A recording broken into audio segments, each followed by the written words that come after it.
Now, the Three Martini Lunch with Greg Corombos and Jim Garrity. And welcome, everyone, to the Tuesday edition of the Three Martini Lunch. Along with Jim Garrity of National Review, I'm Greg Corombos of Radio America. We have good, bad, and crazy martinis for conservatives today. Nice to get back to the usual routine. We should also tell you today that we're sponsored by ZipRecruiter. And right now, Three Martini Lunch listeners can post jobs on ZipRecruiter for free by going to ZipRecruiter.com/free trial. More on ZipRecruiter a little bit later in our conversation. And Jim, at the time that we're recording this, it hasn't actually happened yet, but by the time folks listen to this, we're quite confident that we're going to have good news out of the U.S. Senate today. It will likely require Mike Pence breaking a tie, but Betsy DeVos will be confirmed, or by this time perhaps has been confirmed, as the next Secretary of Education. A cabinet appointee apparently has never had to go to a tie-breaking vote, but things are not normal this year. We talked last week about the defections of Susan Collins and Lisa Murkowski.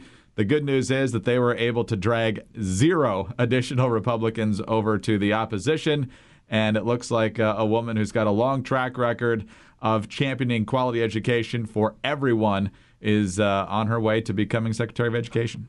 Indeed, Greg. And it's kind of really surprising that if you had, early in the selection process of Trump's cabinet, you'd said who's going to have the most opposition. You could pretty obviously see Rex Tillerson was not a traditional pick for Secretary of State. Got that medal from Putin. People felt like he was going to be too friendly to Russia.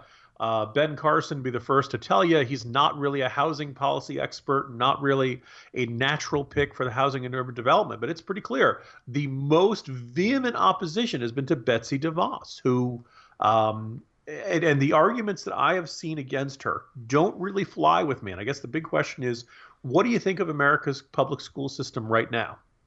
I'm sure that, no doubt, I love my kids' teachers. They're doing a great job. I'm lucky enough to live in a school district where the elementary schools are really good.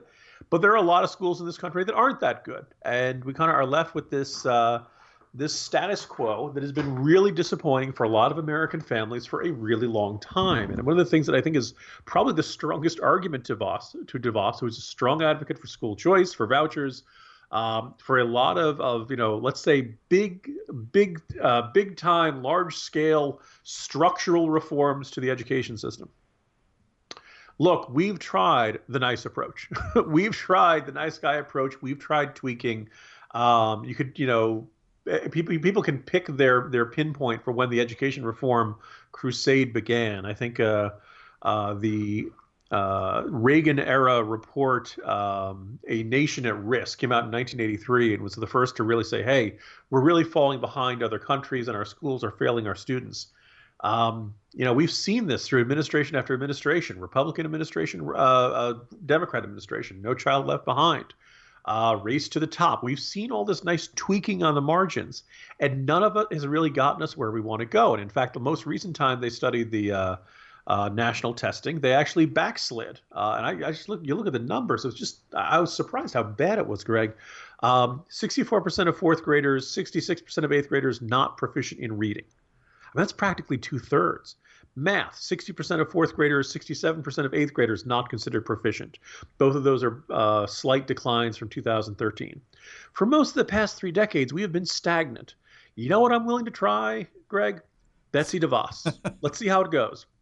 If she's bad, we can get rid of her.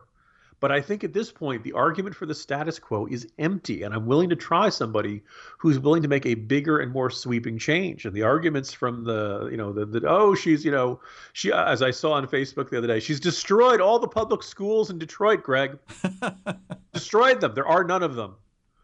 As somebody observed on Twitter. Hey, is anything else going on in Detroit that might be troubling the schools at all? Anything in the city?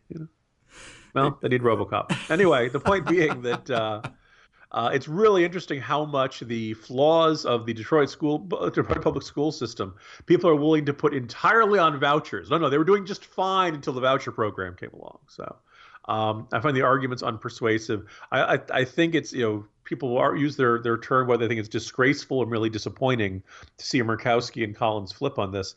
But I also find really interesting not a single Democrat is willing to defy the teachers' unions on this. And I think that's a really big indicator of where the centers of power are in the Democratic Party today. And It's good for DeVos. She'll have to deliver. Hopefully we see really good results from this.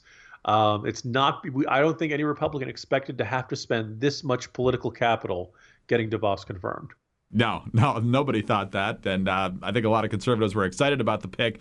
But given some of the others that you already mentioned, I think a lot of people thought that the tooth and nail fight would be over someone else. And maybe there still will be another one. I'm sure the Democrats will largely oppose a lot of the remaining votes, including Tom Price and Jeff Sessions and so forth.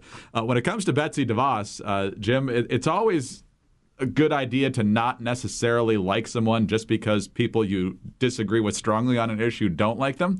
But when you see the inbox from the NEA and the American Federation of Teachers and Randy Weingarten and those people just going apoplectic in their press releases, that's when you kind of sit back and go, okay, good pick, Trump. Good pick. I was about to say, this is the worst possible choice. All right, let's try that. Let's just see what happens. I know this has you apoplectic, but I'm willing to roll the dice. Let's see what happens.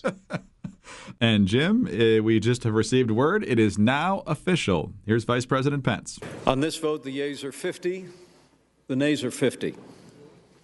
The Senate being equally divided, the Vice President votes in the affirmative, and the nomination is confirmed. So Betsy DeVos will now be Secretary of Education. Good Martini. All right, on to the bad Martini now. And Jim, I don't know how much you watch Saturday Night Live anymore. I certainly don't watch it with any regularity. But on Sunday, I saw the skit where Melissa McCarthy came on and did the Sean Spicer impression. And obviously, it's over the top. It's what they do. But there was a lot of funny material in there. And apparently, the Trump administration not enjoying it very much. First of all, here's a quick clip from that skit where McCarthy, as Spicer, comes out and talks about how he got off to a rocky relationship with the press. When I say Rocky start, I mean it in the sense of Rocky the movie, because I came out here to punch you in the face, and also I don't talk so good. Now I'd like to begin today by apologizing on behalf of you to me for how you have treated me these last 2 weeks. And that apology is not accepted. Because I'm not here to be your buddy. I'm here to swallow gum, and I'm here to take names. And so here's the Politico story now, just that came out yesterday. The devastating Saturday Night Live caricature of Spicer that aired over the weekend, in which a belligerent Spicer was spoofed by a gum-chomping, super soaker-wielding Melissa McCarthy in drag, did not go over well internally at a White House in which looks matter. More than being lampooned as a press secretary who makes up facts, it was Spicer's portrayal by a woman that was most problematic in the president's eyes, according to sources close to him. And the unflattering send-up by a female comedian was not considered helpful for Spicer's longevity in the grueling high-profile job in which she has struggled to strike the right balance between representing an administration that considers the media the opposition party and developing a functional relationship with the press. So the Politico is obviously not a big fan of Spicer. You can see it in the way they reported this story. But, Jim, the hypersensitivity to Saturday Night Live in particular, Trump has tweeted many times about how he doesn't like Alec Baldwin's portrayal of him. There's not much of a self-effacing aspect to this president or to this administration, and you kind of need that to be able to do well in the job, I think. Yeah, let's break this into parts. Is Spicer doing a good job? I think he's doing as good a job as anyone can expect. It's not like I was like, oh, if only Kellyanne Conway was up there. You know, she's had her own issues with misstatements and things like that. I don't think Spicer is the problem. From where I sit, the problem is that at least once a day, Donald Trump says something that is just flat out not correct, and it ends up with a great deal of incoming fire from the press. The most recent one was there have been lots of terror attacks that the media just hasn't reported. I don't think that's reasonably accurate. You and I have talked lots of times about the times where they've been very slow to attribute motive, and classifying Fort Hood as workplace violence instead of Islamism. You take that reasonable point, and Trump goes way beyond to assert that there are lots of terror attacks going on. The media is just not reporting and covering up. You could say he insisted that the rollout of the executive order went as swimmingly or terrific or something like that. I think that's a rather implausible argument. About once a day, Trump goes out and says, the so-called judge. I mean, you can go down the list of the Trump takes a legitimate point and overshoots the marker by a long while, and then Spicer has to go out there and try to offer the best spin that he can. And it's, he kind of, the president is putting the press secretary into a difficult spot at least once every 24 hours. So that's my my sense of where I'm seeing these things. If you're upset by your press secretary because Saturday Night Live, if your press secretary isn't being mocked by Saturday Night Live, your press secretary isn't doing their job correctly, right? That comes with the territory, right? Particularly for a Republican administration, right? If the Saturday Night Live writers don't think there's anything mockable, well, then you're not doing anything of consequence. So, and the next thing is that whoever you replace Spicer with, they're probably going to get mocked just as much. So. Yeah, the last thing you're kind of left scratching your head is why is the president worrying about this? Don't we have other problems going on? Isn't the Middle East on fire? Aren't we trying to create jobs? Isn't Obamacare still need to be reformed? Isn't there a really big stack of things on the to-do list rather than fume about what's Saturday Night Live? So, yeah, this is what worried me about Trump, and the suggestion that he's deeply, deeply troubled by Spicer's performance based upon the Saturday Night Live mockery is a really ominous note for what otherwise could be a very productive presidency. All right. Well, as of right now, Sean Spicer has a pretty strong job security as far as we know, so he does not necessarily need to pump his resume out to different places. But that doesn't mean there aren't jobs that are open. And if Trump is accurate in his projections, there should be a lot of jobs opening, which means that maybe you're hiring soon. Are you? Do you know where to post your job to find the best candidates? Posting your job in one place, though, is not enough to find the quality candidates you're really looking for. If you want to find the perfect hire, you need to post your job on all the top job sites. And now you can. With ZipRecruiter.com, you can post your job to more than 100 job sites, including social media networks like Facebook and Twitter, all with just a single click. You can find candidates in any city or industry nationwide. Just post once and watch your qualified candidates roll into ZipRecruiter's easy-to-use interface. No more juggling emails or calls to your office. You can quickly screen candidates, rate them, and hire the right person fast. Find out today, not tomorrow, today, why ZipRecruiter has been used by over 1 million businesses. And right now, 3 Martini Lunch listeners can post jobs on ZipRecruiter, get this, for free by going to ZipRecruiter.com/free trial. That's ZipRecruiter.com/free trial. One more time, to try it for free and not have to post from site to site to site, go to ZipRecruiter.com/free trial. All right, Jim, on to our crazy martini, and get ready to duck because people are going to throw tomatoes when I say this. Let's talk about the 2018 election cycle. It was only a matter of something really unusual happening that spurs us to talk about it this early. That's right. So 2018 is a big year in a number of ways. Obviously, every House seat is up, as we've discussed in the past, and most of you probably know, the Democrats are defending the vast majority of Senate seats this time around. And, of course, there's a lot of governor's races out there, many of which the Republicans also hold. One of the big targets is Florida, where Rick Scott is wrapping up his second term. And here is one of the things we're seeing from the Tampa Bay Times. John Morgan is determined to leave a political mark on Florida one way or the other. The Orlando personal injury lawyer, famously familiar from his ads on TV, buses, and billboards, is traveling the state and getting a feel from voters about whether he should run for governor in 2018. In doing so, he's teasing Florida Democrats with the notion of something they have never had, a well-known candidate with name recognition who's wealthy enough to fund his own race, just like Rick Scott or Donald Trump. Morgan says he's on a talking tour. When politicians say they're on a listening tour, he says it's a bunch of bull bleep. That's exactly what he said as TV cameras rolled last Friday in Tallahassee. Morgan is brash and funny and a little profane. His hour-long talk with key points scrawled on a yellow legal pad was a political speech, stand-up routine, and a lawyer's closing argument all in one. He made fun of his own TV ads that helped make him insanely rich by saying he likes to lie in the sun because brown fat looks better than white fat. So not packing a six-pack there. Just to give you a little sense of who John Morgan is, first of all, here's one of his ubiquitous ads that runs in Florida. I've been doing my work now for over 30 years. Let me tell you what drives me every day. I despise bullies, insurance companies, manufacturers of unsafe products and drugs, corporate crooks, and business owners who try to beat good people out of money owed.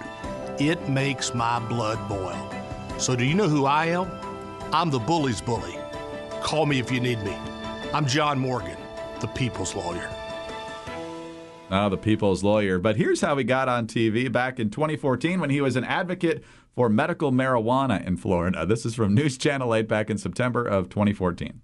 And now to the video that has everyone talking tonight. This is attorney John Morgan admitting he's had a few too many as he calls out the Polk County Sheriff in front of a wild crowd. Morgan versus Judd on medical marijuana. News Channel 8's Melanie Michael is live in a Lakeland bar called Boots and Buckles where all of this went down. And Mel, this is the kind of stuff you really can't make up. Indeed, Gail. Good evening to you. You know, the truth really is stranger than fiction. John Morgan seen cussing in a bar, completely drunk, and calling out Sheriff Grady Judd. You know what? And of course, somebody recording the entire thing on their camera. So tonight, we're talking about, instead of for the people, for the reefer. For the reefer. What a great campaign slogan there, Jim. This is a quality individual who the Democrats might be seriously looking at in Florida. You know, if listeners at home are saying, wait, where do I know that name, Morgan and Morgan? If you remember, after one of the many humiliating defeats of former governor of Florida, Charlie Crist, he did ads for this law firm. He joined the law firm, although Sarah Rumpf did some digging and found out that he basically did almost no actual legal work for them.